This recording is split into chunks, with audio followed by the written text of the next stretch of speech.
आज हामीले हेर्नेछौँ रामेछाप स्ट्रिट भ्यू ड्रोन सट। रामेछाप बजारलाई दुईवटा बजारको रूपमा चिनिने गरिन्छ, एउटा माथिल्लो बजार, एउटा तल्लो बजार। रामेछाप जिल्ला यति सुन्दर छ कि रामेछाप बजार तपाईँले भिडियोमा हेर्नुभन्दा पनि त्यहीँ गएर अवलोकन गर्दा झनै रमाइलो छ, शान्त छ, सुन्दर वातावरण, शान्त। भिडियोमा हेर्दा त यति सुन्दर छ भने झन् त्यहीँ गएर अवलोकन गर्दा कति रमाइलो होला। तपाईँ नै एकचोटि इमेजिन गर्नु न, होइन?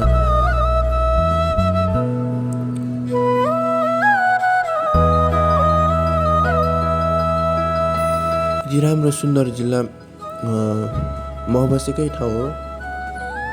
लेफ्ट साइडमा रहेको छ Gauri Shankar secondary school, right साइडमा देख्न सक्नुहुन्छ रामेछाप जिल्ला अस्पताल।